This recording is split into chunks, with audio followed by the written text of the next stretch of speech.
Okay. Um, This kicks off this meeting of the Water Committee this year. We have three active members, and we will be out trying to get more. As council liaison, I want to welcome you all to continue the work that was started last year. And there's some catching up to do. The first order of business, oh, first of all, I think everyone here has signed all the necessary papers, the conflict of interest, and can't remember what else there's. Oh, taken an oath. I don't know who's taken the online course for the Open Meetings Act, but if you have not done it, I urge you all to do it. You get a certificate suitable for framing if you can successfully complete the course, and it helps you understand what the Open Meetings Act is and what the requirements are for it. So if you haven't done it, I urge everyone to do it. So the first order of business, and then I will turn it all over to you, and I'm out of here. I mean, I'll be here, but I will be muting, is to select a chair and a vice chair and decide what you want to do about a secretary for minutes. And Mark, as the last year's chair, I will turn this over to you. Or Katie, unless you have anything to say. You'll have to I unmute. would There you just go. say, I would say it's great to have the band back together, although there's only one original member, but I welcome the two new members, and I'm glad that we extended this task force. It's imperative. You do pivotal work, and so I really thank you for your time and energy and expertise. Thank you so much for volunteering and stepping up. And we're going to get you some more members too. We will. Yes. Yeah. Okay, Mark, it's up to you. Why don't you take over and run through your agenda? Well, I think that since everybody online knows everybody here, I was going to do an introduction thing. Does anybody think that we need to do that? The new members introducing themselves and stuff, or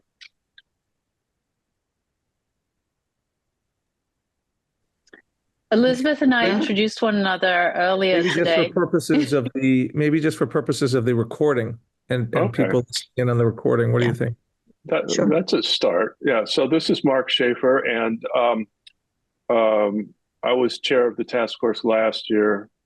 I think this is my third task force, and it's a good way of giving back. And this is a particularly interesting challenge that we have. I think that's enough. Okay, Elizabeth, you want to go? Sure. Okay. So I'm Elizabeth Goldberg, and we've owned our home here in Martin's Addition since 1977, but we're living abroad for 23 years, sort of in the middle, and came back at the end of 2012.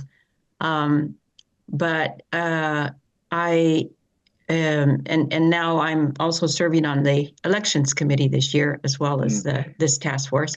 I was interested in this also because our property was one that is, I guess, I don't know if it's designated a floodplain, but I think it was actually designated a wetland on the old maps that I think Jean helped me find some time ago. And there's, as I understand, there was never supposed to be any building on this end, at the corner here of Quincy and Oxford, but then in the 1950 or 51, the Wellies' house and ours were both constructed.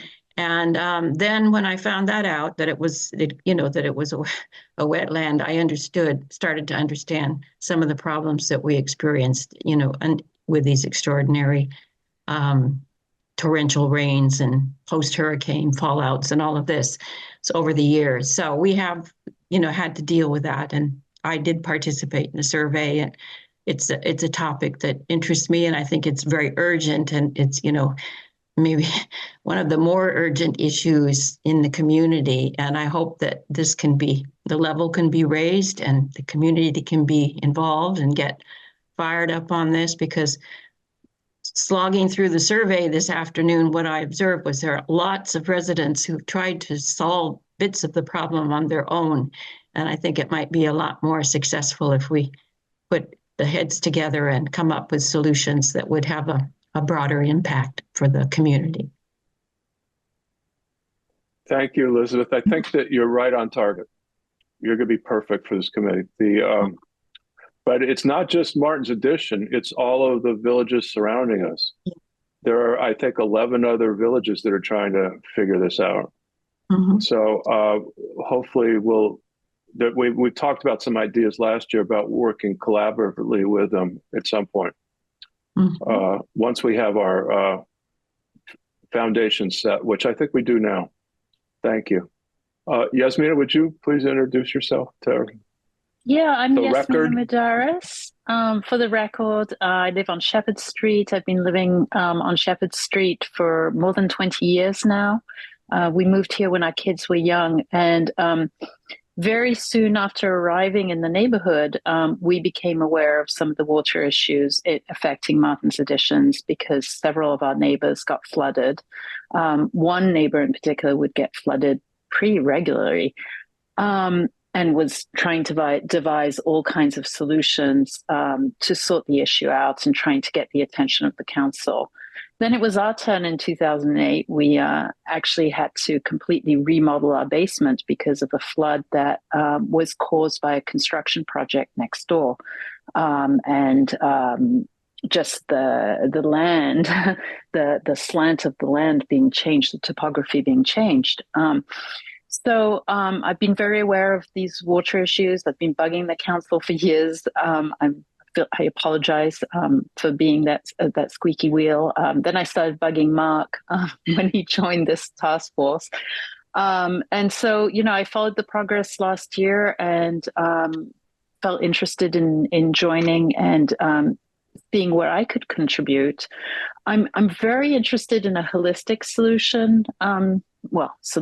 In a holistic approach to stormwater management, to looking at, what we can do as a community in terms of information, education, making people aware of some of the programs that exist in the county, as well as this idea of bringing in an engineer and looking at our infrastructure as a whole within the village and seeing how we tackle the improvement of our infrastructure or any solutions in terms of maybe eventually regulatory, having more oversight over development that's causing some of these issues.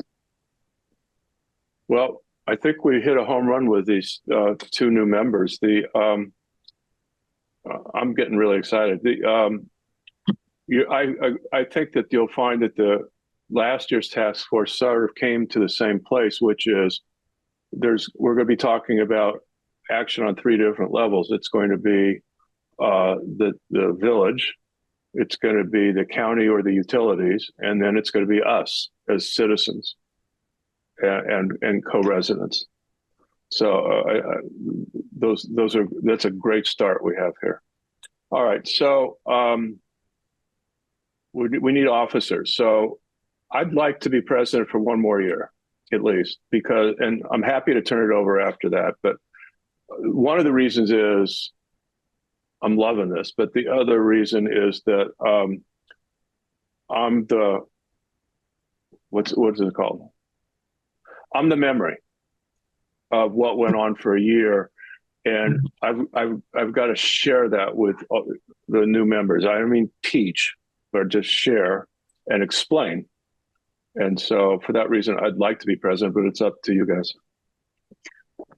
I nominate Mark Schaffer as chair of the Water Task Force. And I second that, Elizabeth. Okay. I don't know who Mark Schaffer is since I'm Mark Schaefer, but Oh, sorry. will admit, no, it's a joke. I will admit that that's how it's spelled. Mm. German, it's spelled Schaffer. And so, Okay, but I'll put Ellis Island and all that stuff. I don't know what happened, but anyway, it's a joke in the family. My grandfather, Schaefer, his brother wound up living in Vancouver and his name is Shaper. So, All right, so we need a vice president. Who wants to be vice president? Somebody has to. By the way, it's not that hard a job. That But can't be postponed until we have a couple more members. Oh, that's an interesting thought. What do you think, Arthur?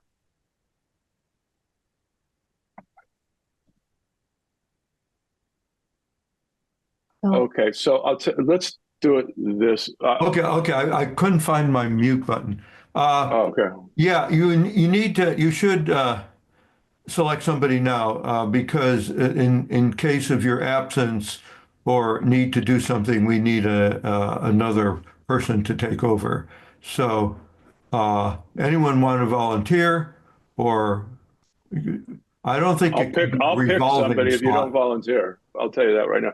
I Um, suggest one compromise yeah, would I'd be be happy to do it. My okay. issue is that because of travel, my continuity can be just, at times I'm a little absent. So perhaps we could revisit that if we have new members and somebody wants to take over for the second part of the year. That's Sure. probably totally possible. No reason why not to. Okay, I nominate Yasmina. Got some I votes? second it. I second it. All right, all in favor. Okay, we're good. So then in terms of note taking, everybody hates note taking. And I'll tell you right now that I'm so engaged in the process that I'm not a great note taker, although I have a pretty good memory and I can sit back after the meeting and sort of reconstruct it. So here was the compromise we had last year. We rotate it. I'll do it this week. Somebody else can do it next week. And somebody else can do it the week after, and we just rotate. And I'll give you a format that we use. It's very simple. There's no detail to what we discussed. It's simply what we discussed and what we decided. So what you could write 5 paragraphs about, you write 2 or 3 sentences about. Sounds So good. I'll do the first one. I'll show you the notes, and then you'll know how that works. Is that okay? Yes, it's okay with me. Okay, so we got an okay. So let's get to work. I'm going to give you the new folks a very brief. Oh, I guess I should take notes already.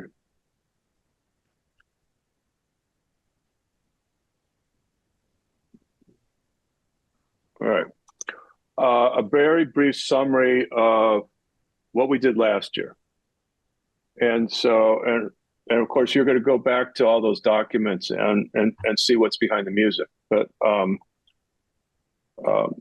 so we started out with looking for someone who could teach us what stormwater management is. And we had some dead ends and some people who said they could do it and they couldn't do it. But no, that's too much detail. We wound up with Jason Azar coming in. The Martin's Edition knows him from 2 other stormwater modest tasks, and they paid him a very small, low hourly rate that he proposed. He proposed a nice rate, and he seminared us for an hour or 2, and you have the recording of that. And I just found it to be very eye-opening. Basically, it's telling me all the things I didn't know.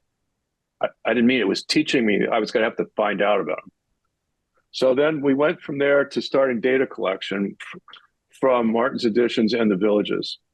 And Jean Sperling was like the go-to for collecting all that data, and even data from the county, because she had those contacts. And then so for the village, we had the prior 2010 report about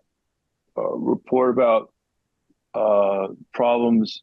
Our storm and sewer system got maps and locations, even locations of dry wells, none of which are functioning anymore, that were identified like years and years and years ago. We became aware of problems at Quincy, Oxford, Thornapple, and Cummings, and we've collected data for all of those.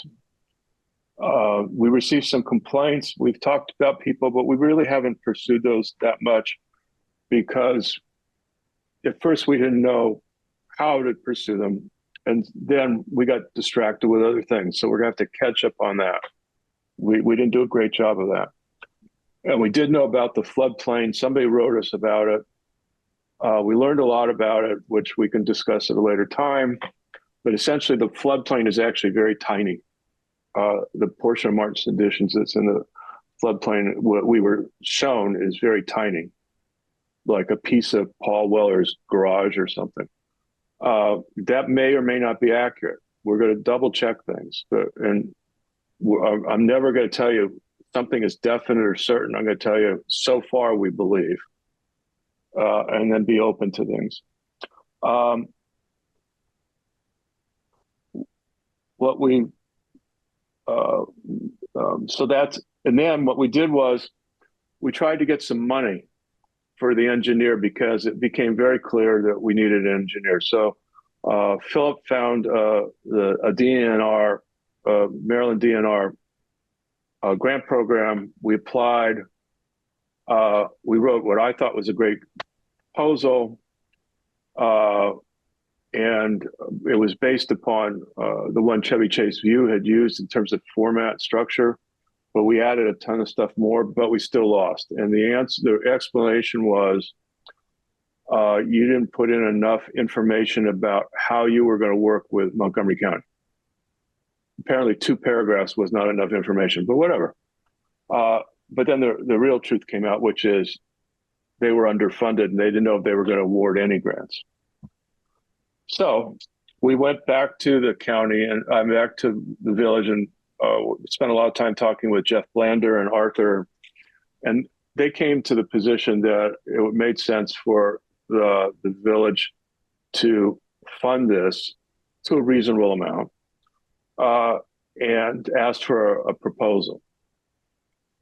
The task force discussed the proposal. I wrote it. Task force looked at it and criticized it and edited it. I turned it in.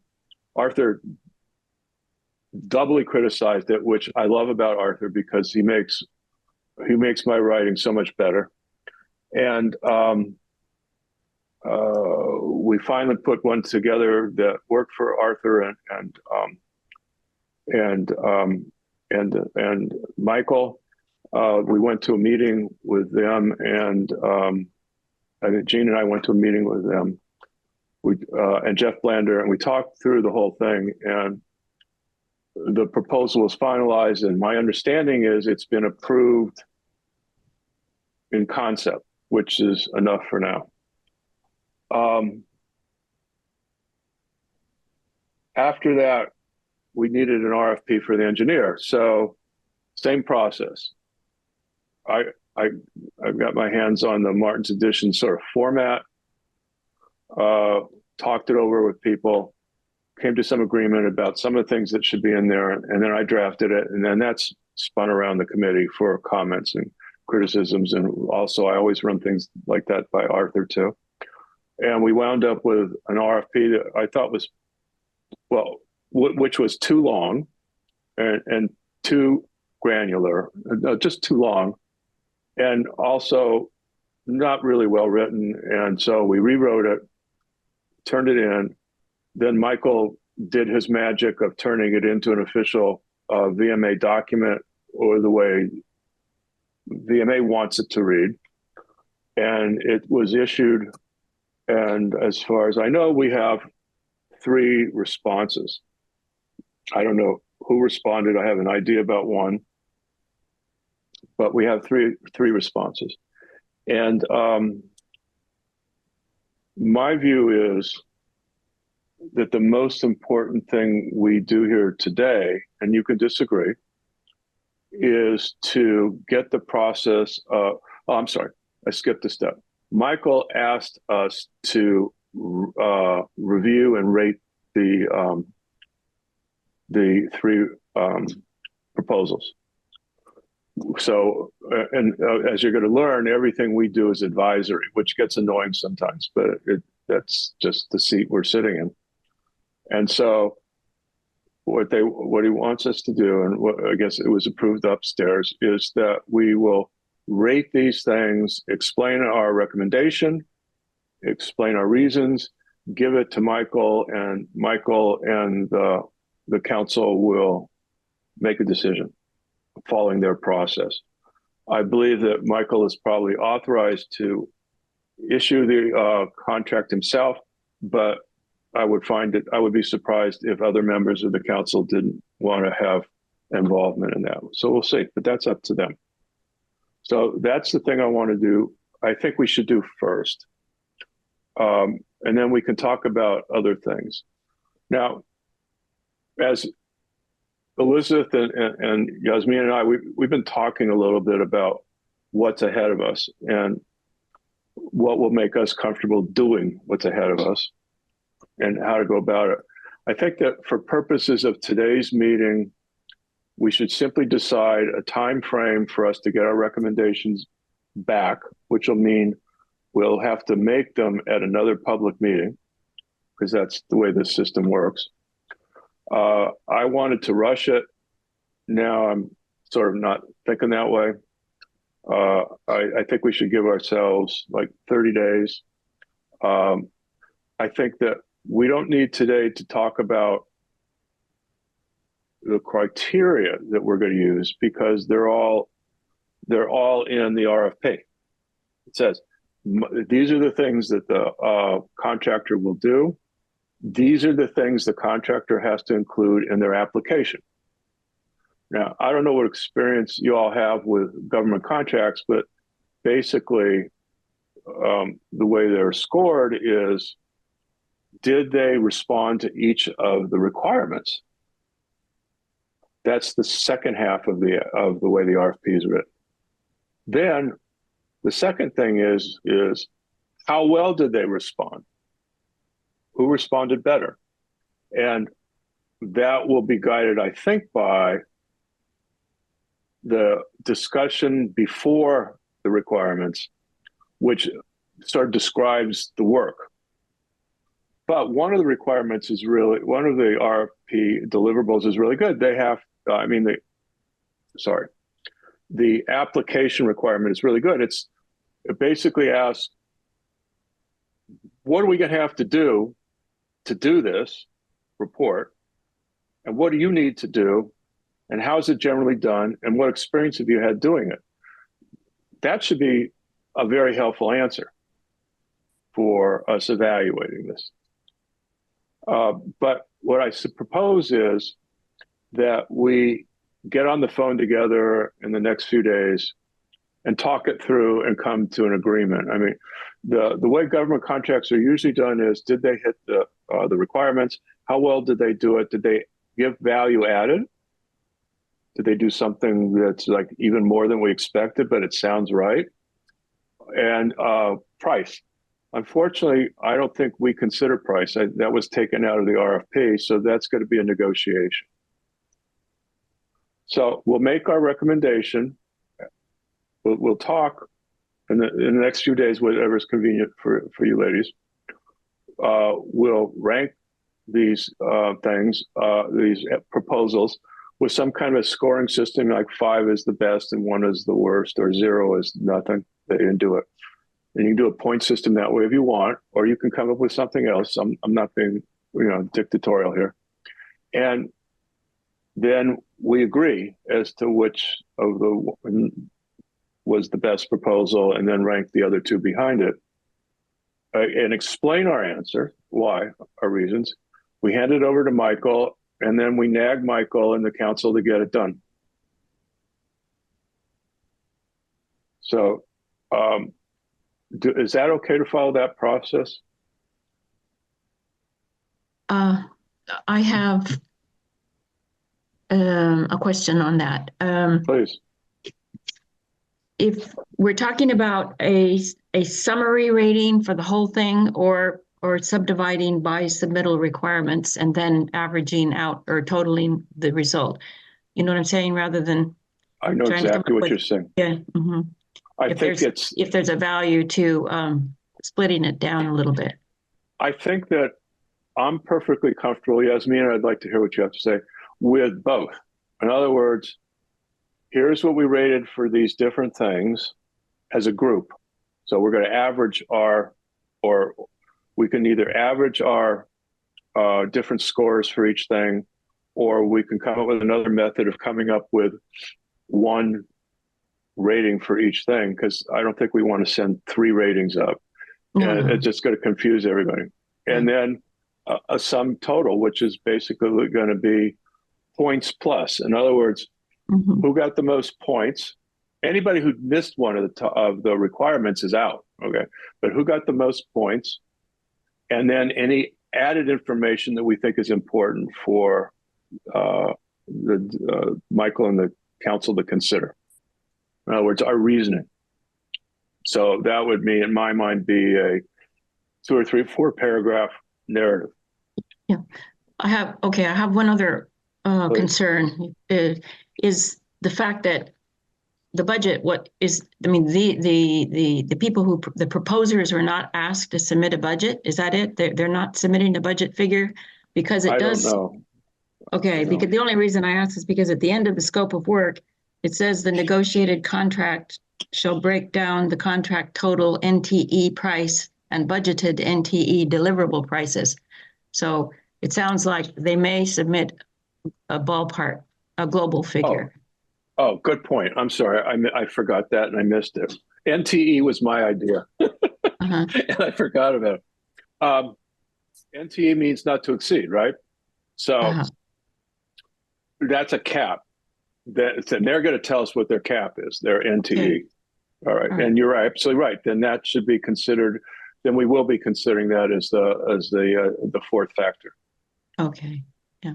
Thank you. It seems like it would matter to the council to know that the content comes, accompanied by a comparable figure. So. Thank you for catching me on that one. It really made a big difference. Okay. Yasmin, did you have any other points about the process? I agree. I agree with this approach. I think the RFP is very clear in terms of the deliverables. So it's pretty easy to take those deliverables and line up, a rating against them in a grid, and then come up with an overall rating based on that rating. So I don't think there's something that we need to invent here. As you said, Mark, it's very clear. What we're rating is actually very clear in the RFP. All right. So now that I'm sorry, Elizabeth, I make jokes, and sometimes they're not good ones. Now that Elizabeth has access to Excel, I suggest that we create. I suggest that we create an Excel sheet for scoring. All right. Well,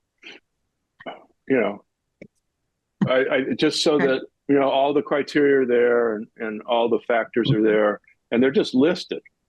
Yeah. But that's it. They're just listed, and then somebody fills it in, and then we can combine. We'll have to do this in a way that you can combine our 3 score sheets, unless we get new people, and just we can do the math, both horizontal and vertical, and we know what we have.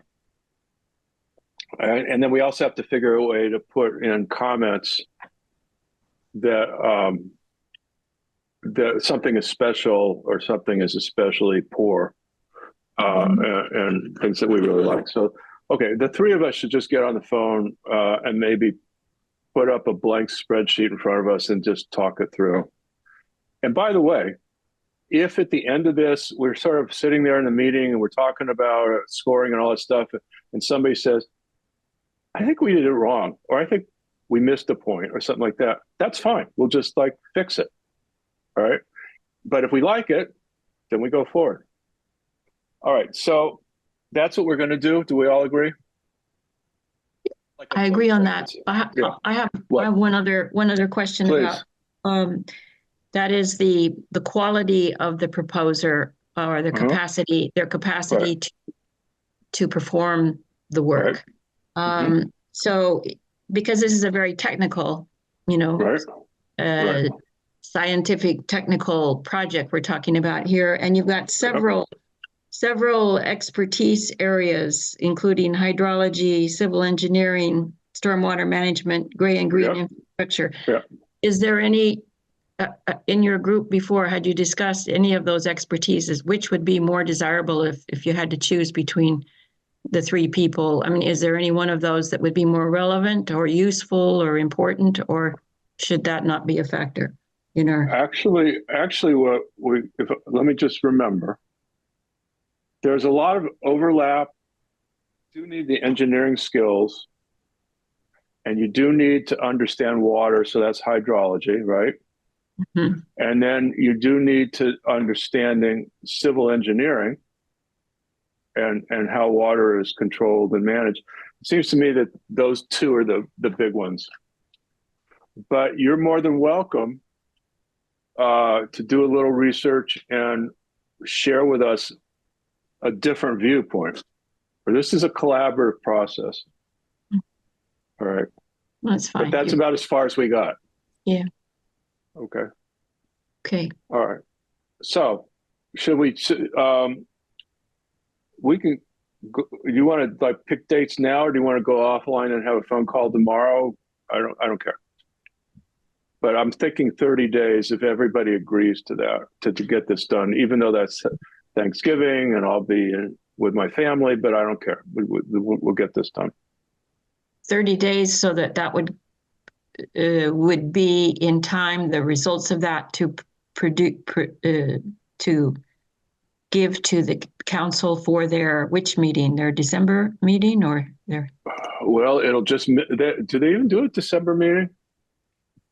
Yeah. It will not be in time for the December meeting, I don't think, because those are all, Katie knows. Katie, when do you need it for your December meeting? Well, I think Michael can, he usually takes the reviews and he can do the RFP. I don't think we need to have formal approval of it. Okay, so we need to get it to Michael. Today is the 30th, so that would be November 30th. Get it to Michael. If you want to do it sooner, do it as soon as possible. Yeah. Get it moving. It's going to take a while to do that, to get the contract, to get it going, to get the people on board. I would say as soon as possible. Yeah. Yes. What do you think? I would agree. Members? Yeah, I would agree. And I think that, I mean, you know, it's just easier to do it in one swoop, right? And Yeah. let's get it done within, if we could get it done by, say, the 15th of November, prior to the Thanksgiving holiday. Elizabeth, are you comfortable with that or no? Yeah, that's fine. I mean, these proposals are there in the office, right? So we could have them as Right. early as We What? can have them tomorrow. tomorrow. Yeah, Right. you can have them Mhm. tomorrow. That's I'll right. ask Michael for them tomorrow morning, or maybe I'll even shoot him an email tonight. And then why don't the three of us, when you want to look at the proposals first and then talk a little bit more about scoring, or which order do you want to do it? I think it might be useful to have a look first and then Yeah. make sure Okay. that the scoring kind of fits what we're seeing. I agree. So okay, I'll push Michael, and let's say this is going to be, you want to rush? 24 or 48 hours after we get the proposals from Michael, we have our phone call. Yeah, it's fine. What do you think? 24 or 48? What's your travel schedule, Yasmina? So you're saying Friday, Saturday, something like that? Yeah, maybe over the about- weekend we can talk. About when we'll talk over the weekend? Not Okay, earlier will be hard for me. Elizabeth, are you okay with that? Yes, except Saturday afternoon, I've signed up for the CPR training, so that's all Saturday afternoon. We may need that for this committee at some Yeah, point. I thought it would be a good idea. I prefer Sunday afternoons anyway, because I like to You're spend. going to have to do bilateral calls here, so you don't violate the Open Meetings Act. So your bilaterals can be as you wish. Okay, that's fine. But remember, Arthur, we're not deciding anything about organizing, except organizing ourselves. Right. We're not going to vote on anything.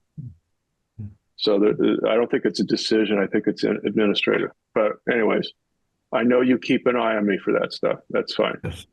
I value it. Okay, so moving on, and I know we want to get focused here. one of the questions was, what do we do while we're waiting for an engineer? Because we know there's very limited things we can do without an engineer. And it could take VMA a month or 6 weeks to get us an engineer, okay? But the things that I would suggest, and Yasmina has some suggestions too. We talked a little bit today, but we have to talk about it, is reaching out to the other 11 villages that are doing this to update our information, which is now a year old, about where they stand, what they've accomplished, what their challenges are, and stuff like that. And so there are 3 of us right now. I think there's like 11 or 12 villages. So that means each one of us is going to do 3 or 4 of these. And I have to find out how much contact information we have. We may have to wing it and get on their websites and find them that way. But I don't see why a conversation is going to take longer than an hour once you get to the person, because the questions are so basic. And then you're going to ask them, is there anything we need to know? And then I'll make a list of questions for you guys to look at, and then you can change it any way you want. But it's basically, what have you done so far? What are your challenges? What are your successes? What's your advice? Can we talk to you again? It's pretty basic. And what documents you have to show us. And then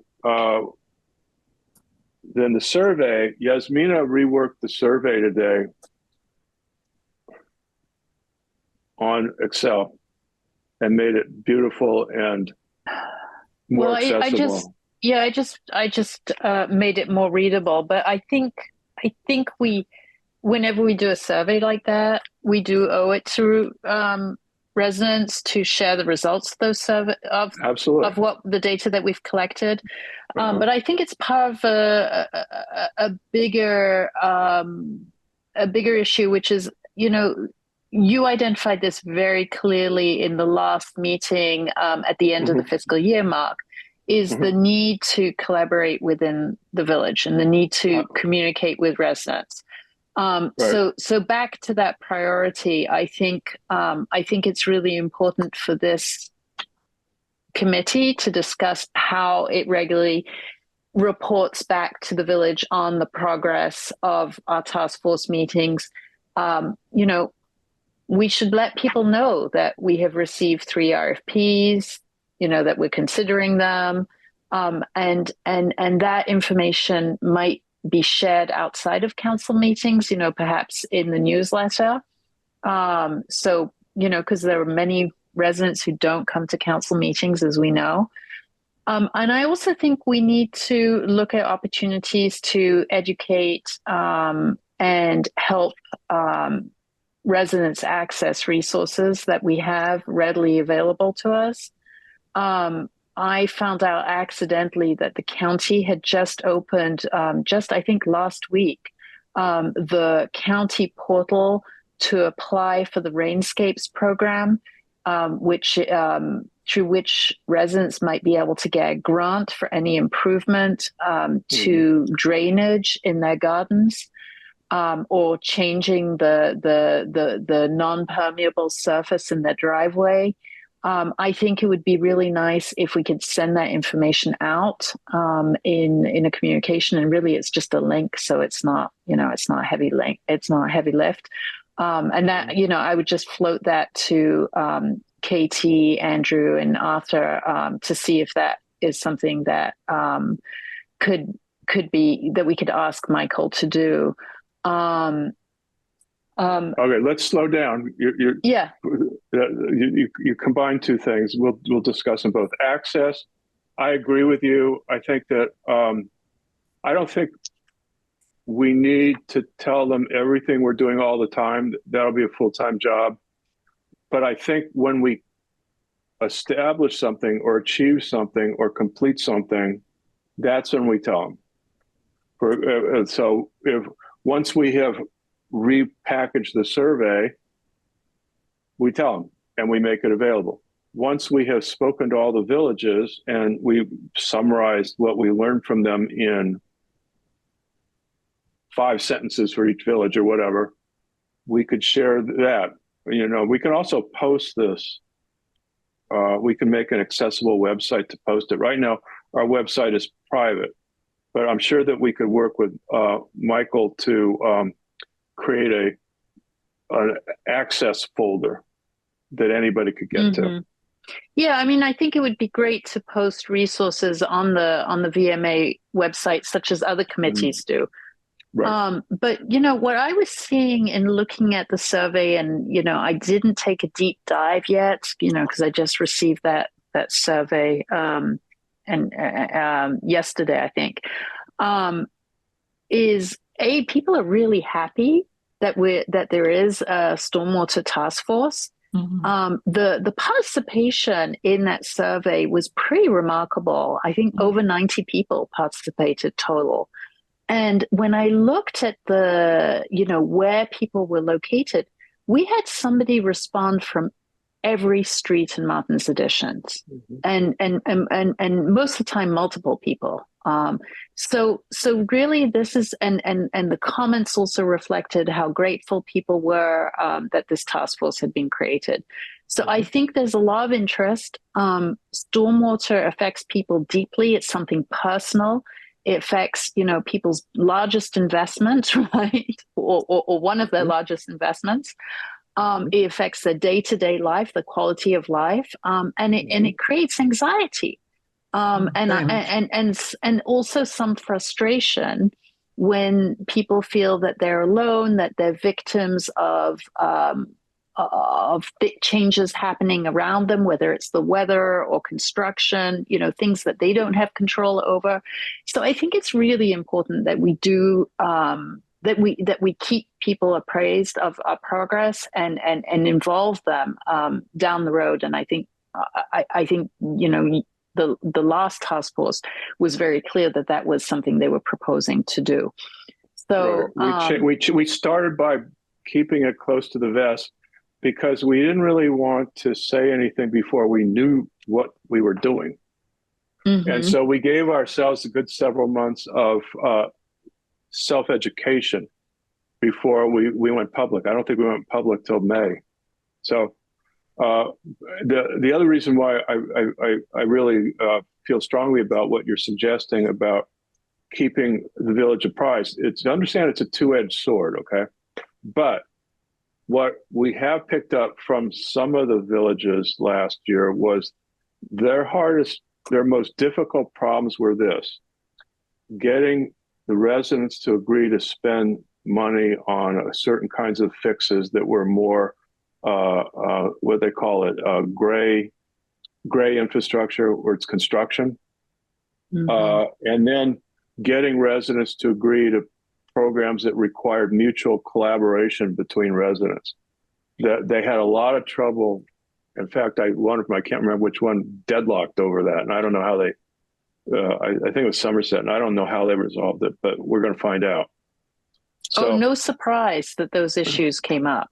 I mean, none of us are going to be surprised. But you understand that when we do publicize what we're thinking about, some people are going to get their backs up and start like hassling it.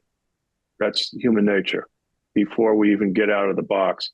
So I want to be careful about how we present. And if you've noticed the way I've presented in the past, it's always been, I don't know if we're going to do anything. We don't have our engineer yet. We haven't done our study yet. I see problems. Other people see problems. The engineer could tell us there are no problems that really require gray infrastructure, or that this is all really neighbor to neighbor, or the most likely thing is it's all about the building code. There's so many different ways this could go, and we just don't know yet. So I want to make sure that people understand that we're not advocating anything right now. We're informing. I have a question on this. Please. In the agenda item, it says review the survey results, including the manager and Mark's regrouping of responses. So we're past that. we're past it.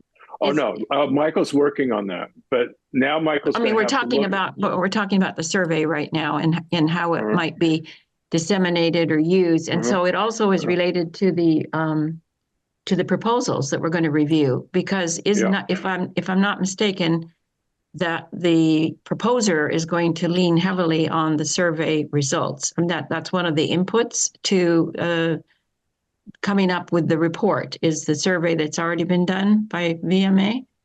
My understanding of how this works is the proposers have never seen the survey. Okay. Right. No, they haven't seen right. it, but My understanding is that what happens is that we collect a lot of data and a lot of information and about what the infrastructure is like, what the topography here is like, what the experiences are. The engineers tend to look at clusters of problems because they find that more helpful in understanding what a fix would be. And then for people who have said they have a problem, what I understand is they have a problem, but they may not have the problem they think they have, and they may, if they analyze causation, which we've asked, they may be right or they may be wrong about causation, and that's where the engineer steps in and gives us an objectified assessment. right. But my question is, how are we going to use the information, which is very valuable source of information that's already been done, and was the intention to then sort of take it to the next level, to sort of synthesize, have it, draw out what are the lessons from this survey? Yeah, Elizabeth, if I can, if I recall, one of the purposes of the survey was to provide that kind of information to an engineering advisor. Exactly. And together with very specific information about where people live, where their houses were, where the problems were, so they could pinpoint patterns of water flow, flooding, sewers, and so on. So that was one of the intentions. But I would suggest, first of all, Michael isn't going to do the analysis for you. That's not his job. Right. I would suggest that you become familiar with the survey findings. Just go through it question by question. I spent the whole afternoon doing that. Yeah, good, because you really get a sense then of what people are saying, where the issues are, what the issues are, much more than having somebody else do it. Sure. But that will be a key engineering input to the engineers. Okay. What we're really doing, Elizabeth, is familiarizing ourselves with what the data is, with the help of the data Yasmin. Data is plural, Mark. You got me right away. Right, Elizabeth? You're the best editor around. All right. Okay. What you, Elizabeth and Yasmina, have done is they've shown that we can reorganize the data, is the word I use. I'm sure that's the wrong word. So we can read it better and we can see patterns or things, so that when we go to the engineer, we can say, well, what do you think of this? Or what's that about? Or what else do you need? Or whatever. And then when the engineer says something, we can say, yeah, but the data says this. It's going to be a tool for us to assist and manage the engineer. Right. Okay. Yeah, and I'm recruiting my resident economist to put together some maps. Really? Yes. So Who's hopefully that we person? can do something nice. The young man who's living on our top floor, who's not paying rent. So we're going to get maps now. Then you can overlay it with a map of village, right? And we can tie it to addresses, right? Because there's addresses in it. Yeah, And we have then- maps. Yeah, we can put together the addresses, and we'll see.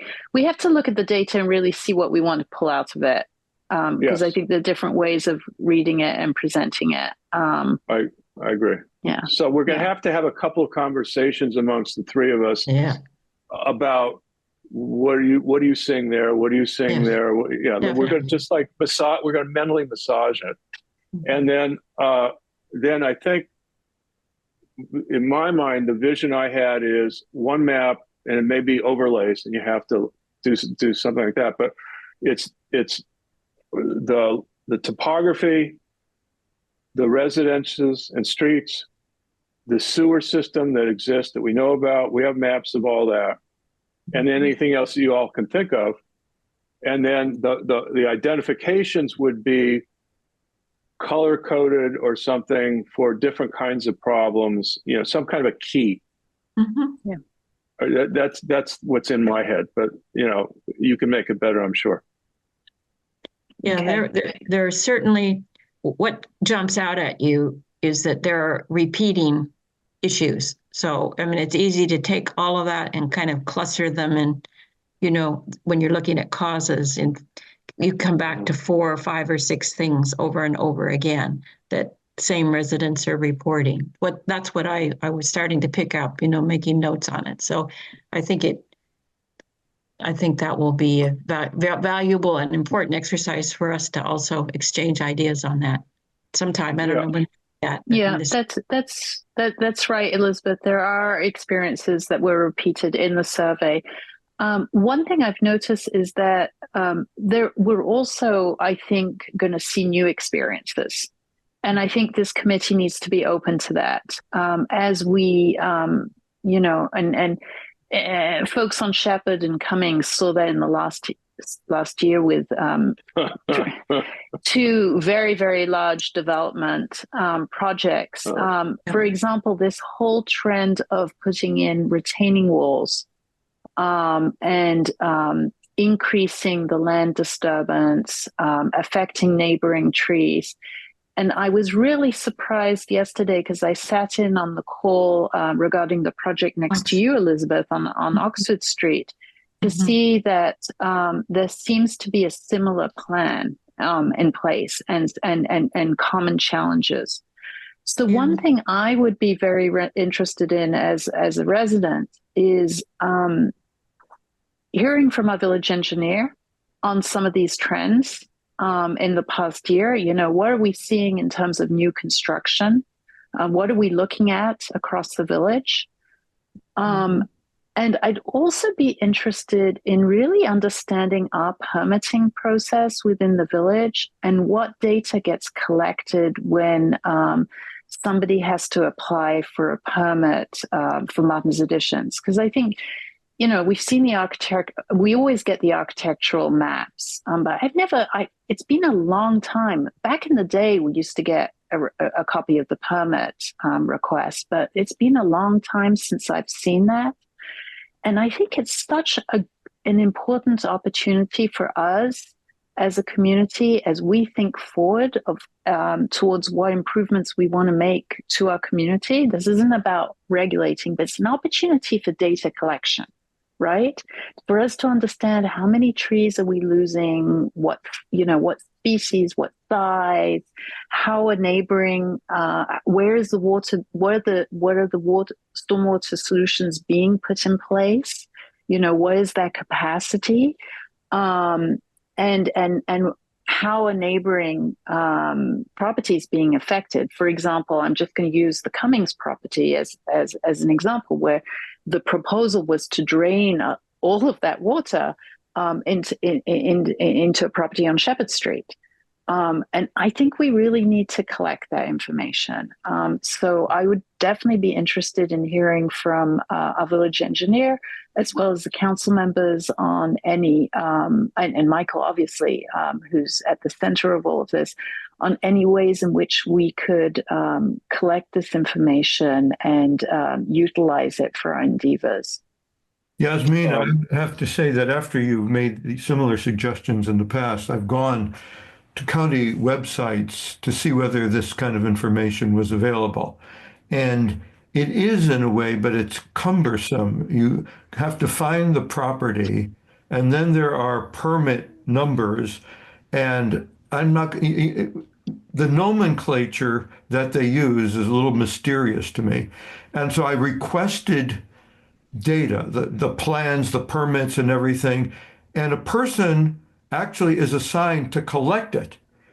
And then they email it to you. And the person's name was there with his telephone number. I called him up and I said, isn't there any way that we could do it ourselves? Rather than putting you through the task.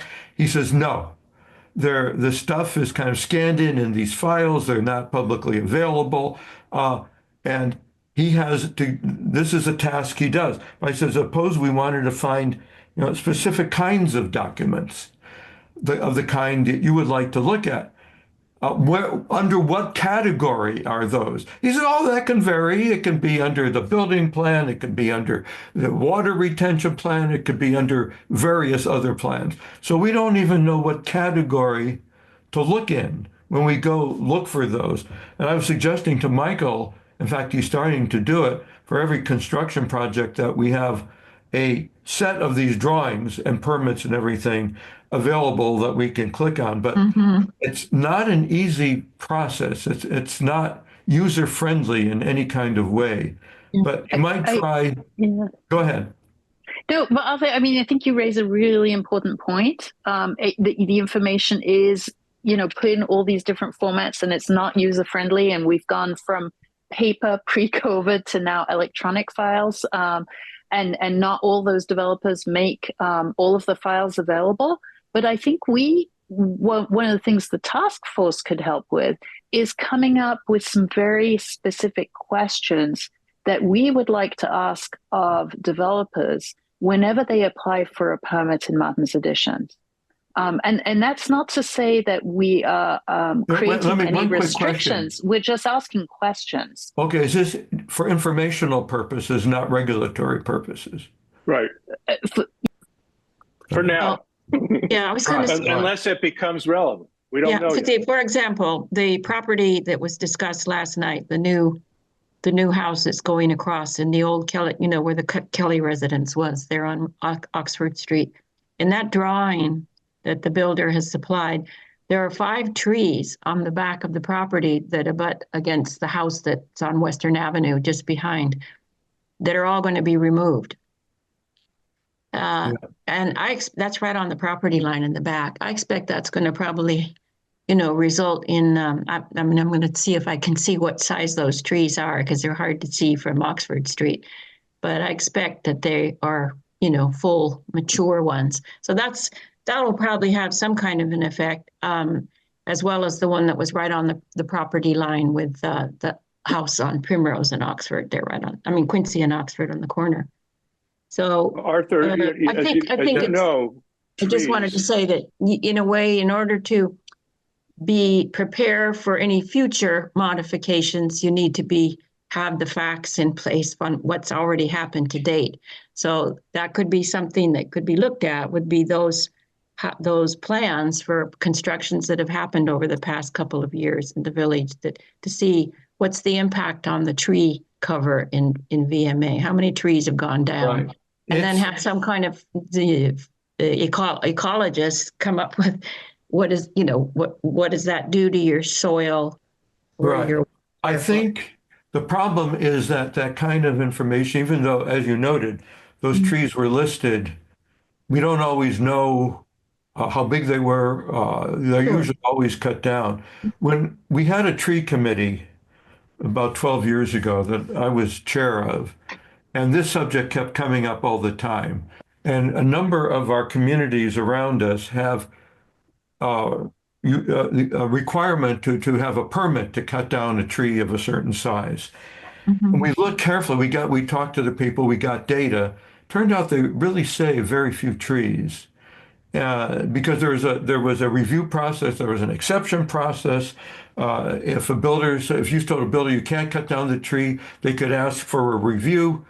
And from what we could see, both the village and the town of Chevy Chase saved something like 2 or 3 trees out of that process. Yeah. Arthur, we've been talking about this for a while. Yeah. I don't, this sounds really rude. I don't care what their history has been. They haven't done a good job of it, is my conclusion. And trees are the biggest source of water retention in the whole discussion. I don't disagree with any of that. So the problem is to come up with a process that's effective, that's also according to due process and gives opportunities for rebuttal and so on. That's what they've tried to do. more tree huggers than anyone around, and they just wasn't successful. That's why we Listen, came up. Arthur, there are different ways of tackling this. I mean, for the There moment, certainly are. Yes, we're just talking about collecting information. We're not collecting data. talking I don't. about any Yeah, restrictions on tree removal right. or, I know. and there are different ways in which you could tackle this. You could say, well, we're going to limit the amount of soil disturbance. We're going to limit the size of your building, rather than saying we're going to stop you from removing Right. trees, I think they're good So solutions. I think good ways good things to look at least. Yeah. Well, we're going to have to do, well, we don't even know if we have to do something. We have to do that Right. study first. But assuming we have to do something, we're going to have to do something, and it's going to have to be effective. And the education you're giving us about history just means we're going to have to think more carefully about what we recommend. That's fine. But one of the things that I would like to do now, if we can, if you remember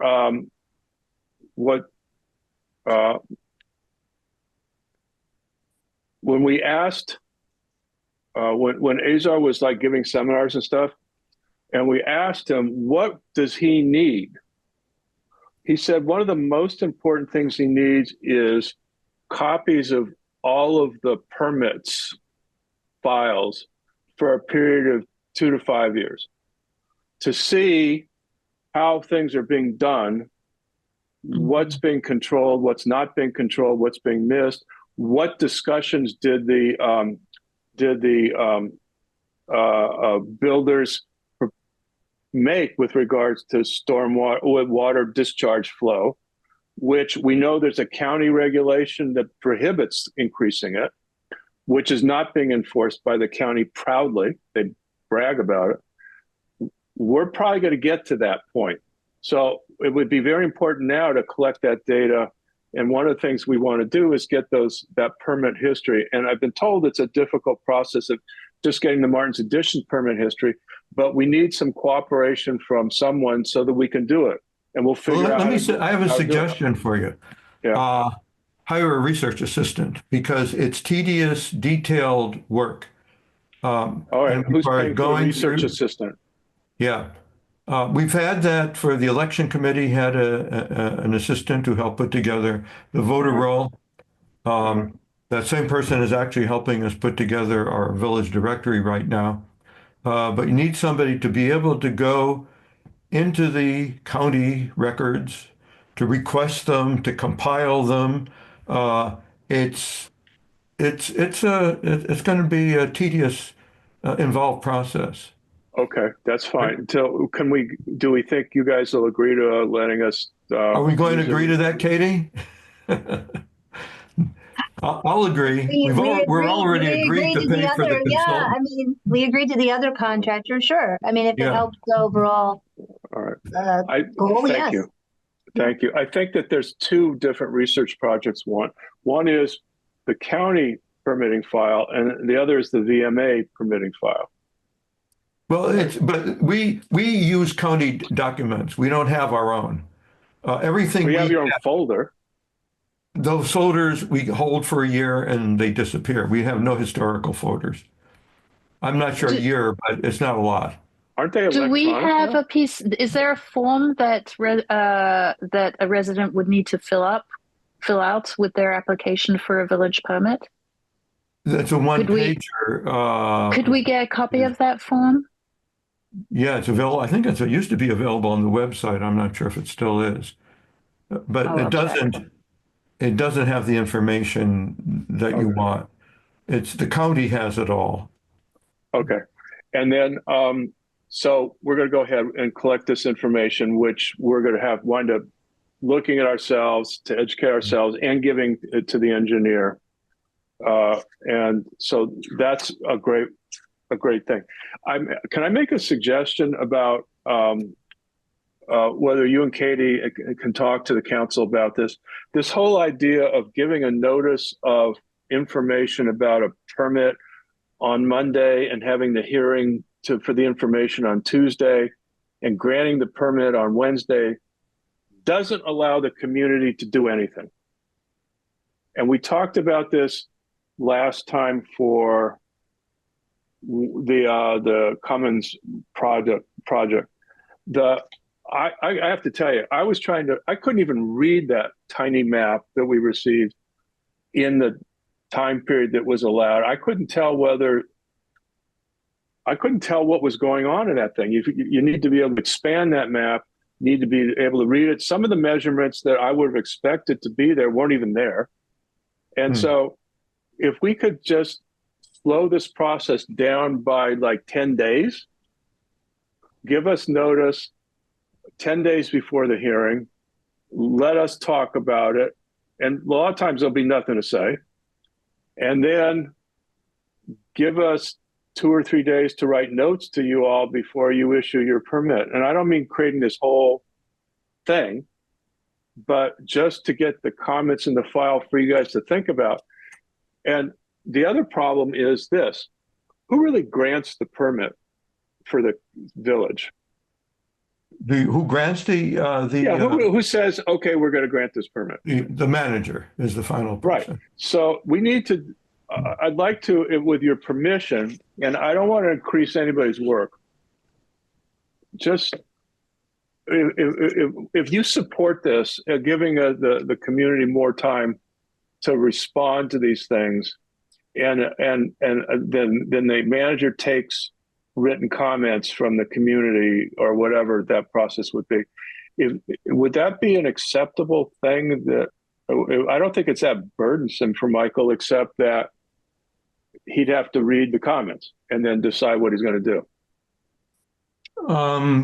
We'd have to look at the timing and everything. One of the points that has always been made about the review process is that this is for informational purposes. The review of the application as to whether it meets the Martin Edition code requirements is a technical review, and there's usually no question what's the size, what's the setback, what's the height.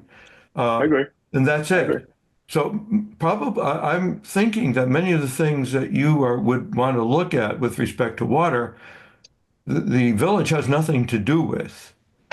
Well, I totally get what you're saying, and I think what you're saying is that we have to start. What I'm hearing, and please, my committee members, jump in. I know you're a task force, but I always commit. Is we have to get the community involved in the county permitting process, which is an educational thing, Yasmina. Yeah, so So I think we need to start with one thing, right? Which is our code, our ordinances require us to inform residents in a timely manner. I think the word is prompt, which I hate that word. That I would love to see that word defined in our code. But we're supposed to inform residents promptly when any developer, anyone makes a request for a permit. And the reason for which that's important is, and that we don't wait until the informational meeting, is that the county, the VMA permits are applied within 3 days of the county permit, and the county permits 30 days to appeal the county permit, right? So from the day, so we already lose 3 days, right? Because somebody's going to wait 3 days to inform the village. And then if we wait longer, residents potentially lose that opportunity. If they don't know about the project, they lose the opportunity to appeal to the county. And that is relevant to the work of the Stormwater Task Force, because that might be, a waiver on stormwater management. So it is really important that we as a village just have some means by which to inform residents immediately if a permit has come in. It doesn't mean that we provide all the information immediately, but we need to be able to tag people. I have one other question about that. In somewhere in the papers that I was looking through, it said that up to 4,000 applications had waivers of requirements. Maybe, I don't know if they were all on stormwater, but the stormwater, that's right, stormwater. Yeah, it was. Right. The about permitting, we got this from Somerset. The permitting office grants every request for a waiver of the code prohibiting increasing water discharge off the property. Every single one of them. Right. They've never turned one down. And the last time I heard the number was 2,000, but maybe it's 4. I don't know. Oh, but that's right. Well, it's the enough. permitting official says, yeah, we do that because we want to facilitate more construction to get more tax dollars. Sure. But my question is, if Martin's Addition Village VMA wants to do something defensive to protect itself, it's to control the situation in a way that it doesn't become, an end of the world event. To try to do our best, to mitigate. Then it is within the power of the village, is it not, through their own permitting process, to tighten something or not to accept the county waiver. Yeah, or to say we have another hurdle that you must yeah, Elizabeth, this is something, we do not regulate water in the village. We could, but we don't. It would require a whole new set of code written by the village for the village, and then an enforcement mechanism. I think, and this is where your collection from other experiences will be particularly useful. Somerset, I believe, tried to do that for exactly the reasons that you're putting forth. They weren't trusting the county. The county was allowing too much to go through. They were having these same sorts of problems. And they said, we're going to take that in-house. And and this is purely hearsay, one comment, it was a disaster. So, but you want to find that out. Don't go by what I just said. That's something for you to check into. Absolutely. And I think that the real question in my mind is, why was it a disaster? I think it was a competence that they did not have and didn't know how to get, and it was a serious problem. But I'm at the end of my knowledge here. I don't want to venture through anything more. I'm not surprised. I think that's going to come down to a different issue, which is, are the villages that are interested in this willing to come together to fund a person who is competent to look at this issue for all of them? That would be the cheapest way to do it, but we're not there yet. No. But we can collect data. This is where gathering information from the others is going to be very important. Okay. But what I think I'm hearing overall is that the permit communication, the process could be improved. And I agree. I agree with you all. I agree as a resident, and I agree as a council member and as the chair. I would say our permitting process escapes me, and I've been on the council for almost 4 years. It is the most, I think it's important. It impacts everybody. And yet I feel I have, been kept kind of in the dark about it. And that our village office, does the bulk of the work. But there's no reason why we couldn't, just because things have always gone a certain way or that we couldn't improve this process. Last night's meeting is a perfect example. I sat in on the 204 Oxford Street, and I know Elizabeth and I think Yasmina was on the call. I'm not sure, but what I started off with was, basically a tisk to the builder. That set of Saving Private Ryan of the house. That's just like there was a mistake, and one crew or a subcontractor came in and they didn't have a permit yet, and then they started to knock it down, and then they got a stop order, and then they just left it up. It's an eyesore. It's terrible. It's dangerous. Thank goodness we haven't had an earthquake or a tornado. These are the things that worried me all month. While we had to go through this tape of getting the meeting scheduled. And as Michael explained, our current process is the residents informational meeting is the last step before the permit is granted. And then he said, the builder, I did my tisk. He did a little bit of a mea culpa for a builder as far as they go. Elizabeth, I know you were planning a wedding for your daughter last month. I hope you didn't have to be embarrassed by what was across the street. And I apologize for that. It's been Well, hard. nobody Yeah. commented actually, but Well- it is a danger. I worry about it on Halloween night and a bunch of teenagers having fun going back in there and, just seeing what they can find. Can I The make fact one that we quick? had our meeting this week, and now that they've met, the permit will be issued, and he promised that as soon as he'll get in there and he'll level it and they'll start. But I mean, these are the frustrations that I deal with, and the the builder was kind of snarky and like, well, as chair, I don't know how much you know, but don't get me started on builders. Can I make one comment? Andrew, go ahead. Yeah, sorry. Just one comment. And this goes to what Arthur said about, we're not in charge of what was it, the water? What was the wording? Yeah. We don't have anything to say about water issues. Yeah. I mean, here's the thing, and I know this would require changing code and all that.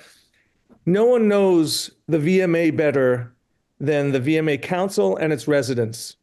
So looking to you as a task force and making recommendations how we can maybe own more of this process so we don't run into the county approved, there's nothing else we can do, right? That doesn't help our residents. We saw that on Cummings, we've seen it elsewhere. So maybe one of the recommendations as you do the research and as you work through this upcoming year is that we bring some of these decision-making processes in-house and some we can, some maybe we still get trumped by the county. I'm not smart enough on some of these subject matters, but I think that's something we should look at because again, we know our backyards, we know the vulnerabilities, we know where the exposure is, we know the history, we know all of that. The county doesn't really care as much as we do. So I just wanted to add that. We have 3 kids running in the house, so I'm going to go back on mute. But this has been really helpful and informative. Well, thank you, Andrew. And I totally agree. And yes, so while we don't have water authority, I say yet. So let's look into it. That's all I have to say. Okay. We take that as an amendment to our scope of work. Okay, water authority. And then so we're going to look at that. We're going to look at the whole permits thing. Just so we're clear, now that our workload just like tripled, we need those 2 new bodies as soon as possible because we exhausted ourselves last year, and I don't want to go through that again.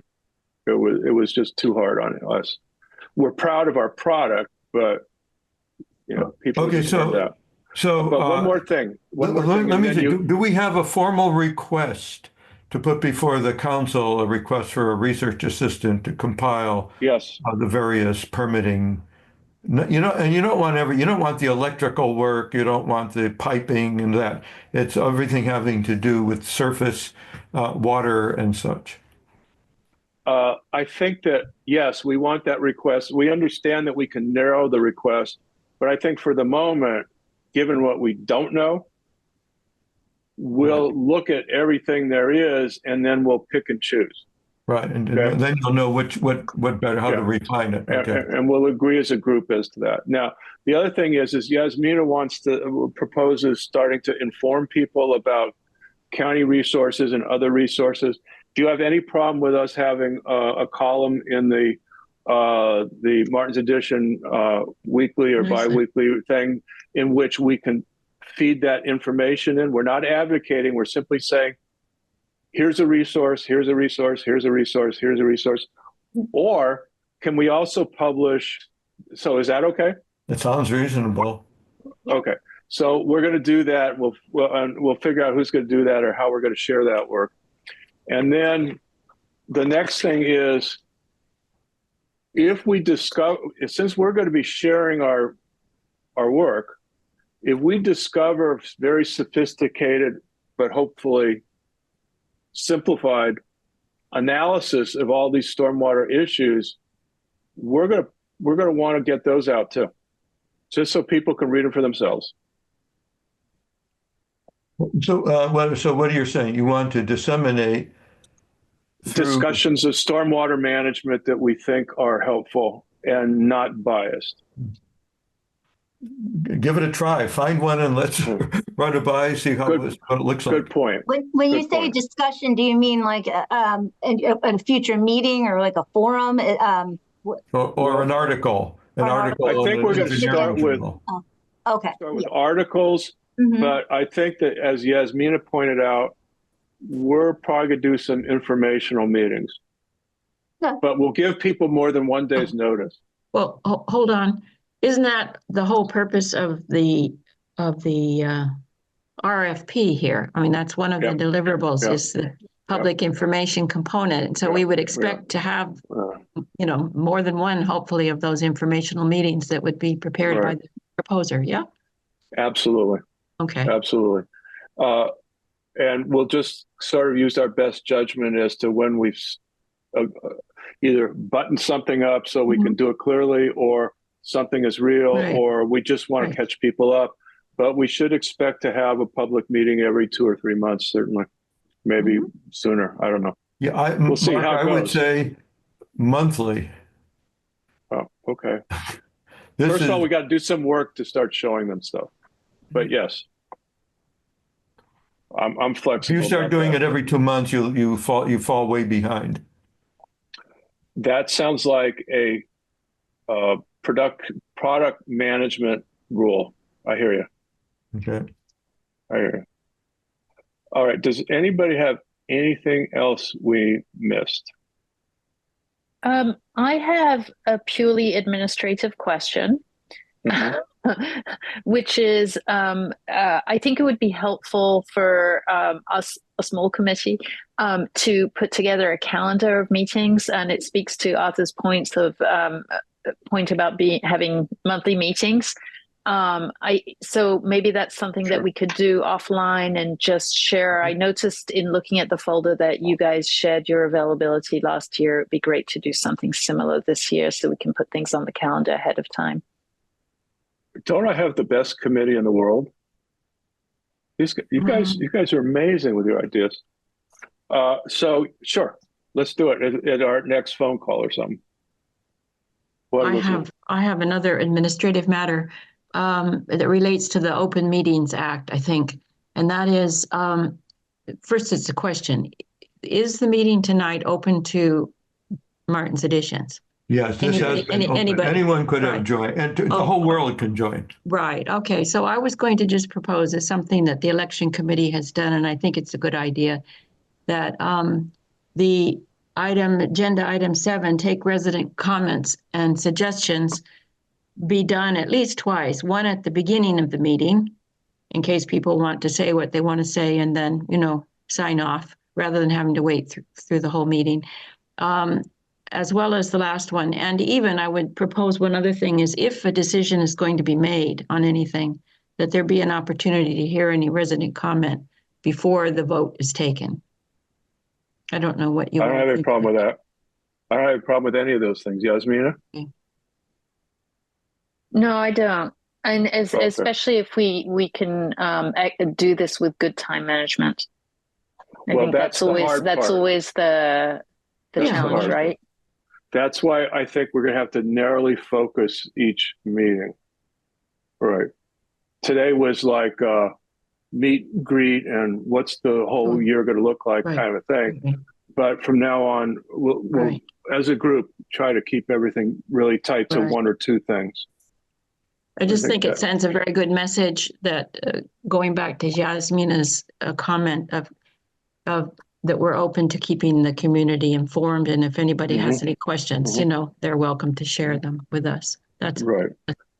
I think between that and the publishing things in the newsletter and having more regular meetings, and also present to people literature about what this is all about. I mean, Azar explained, I keep quoting Azar, please, that's not going to bias my vote, but here, Azar explained that the reason why our sewers, our stormwater management system is failing is because it's not so much the frequency of water fall from rain, it's the volume over a shorter period of time.